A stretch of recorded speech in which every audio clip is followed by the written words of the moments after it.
supaya agak cair sedikit ini suasana. Jadi kita berbicara santai saja, kayak di warung kopi. Karena biasa kalau pembicaraan di warung kopi itu lebih dalam daripada di sekitar meja. Artinya di rapat-rapat atau seminar-seminar besar kan.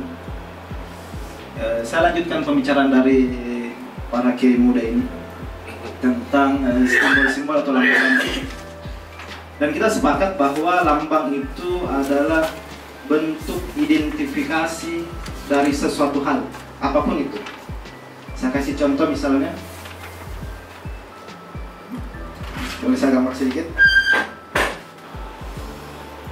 Kalau kita tahu simbol ini, Apple, dari simbolnya saja, dari visual mata kita sudah tahu sifat-sifatnya. Misalnya iPhone itu mungkin harganya mahal, atau elegan, atau berkualitas tinggi, dan lain-lain. Maka begitulah lambang-lambang dan simbol-simbol yang ada. Simbol itu mempunyai sifat-sifat yang tanpa perlu dijelaskan, kita bisa tahu dari simbol-simbol tersebut. Nah, maka juga negara kita Indonesia mempunyai banyak simbol dan lambang yang menggambarkan jati diri dari negara kita. Salah satunya bendera merah putih. Ya, Sabang sampai Merauke itu sama dari seperti ukuran dari Baghdad ke Inggris. Terliputi dari 17.000 pulau, 700 suku lebih, 1.100 lebih bahasa yang berbeda. Maka kita butuh identitas yang kemudian menghubungkan pikiran kita. Di Sulawesi Selatan saja, dari data sejarah yang saya baca, pernah berdiri lebih dari 40 kerajaan. Yang semua itu punya raja semua, masing-masing wilayah. Maka bagaimana cara menyatukan kemajemukan ini? Ya, keberanian agama nih, agama yang berbeda, suku yang berbeda, bahasanya berbeda. Maka kita butuh identitas bahasa, identitas lambang negara, identitas sebuah lagu kebangsaan, dan juga identitas lambang negara untuk menyambung pikiran-pikiran tadi.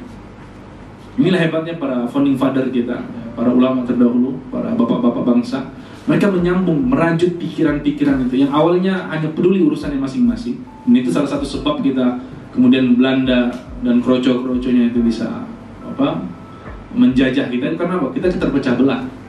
Sehingga bagaimana kita bersatu? Disambunglah pikiran kita. Dulu itu belum ada jalan tol, belum ada jembatan yang menghubungkan dari satu pulau ke pulau yang lain. Tapi semuanya tersambung. Dengan apa? Lewat pikiran. Nah, pikiran itu yang kemudian disambungkan sehingga kita kemudian bersepakat untuk menjadi satu negara yang satu, ya, dengan bahasa yang satu, lambang negara yang satu, kemudian dan beberapa hal yang menjadi identitas untuk menyatukan kita ini. Maka inilah kemudian menjadi, saya pikir, jadi kesimpulan dari apa yang kami sampaikan sore kali ini. Ya, inti poinnya adalah lambang-lambang ini adalah identitas untuk menyambung pikiran bangsa ini.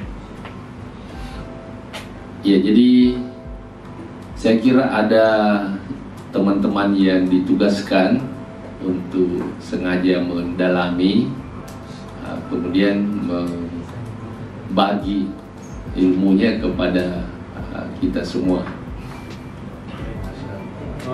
Jadi seperti kemarin-kemarin kita kembali akan mendiskusikan dengan menampilkan kelompok 3. Ya, kelompok 4.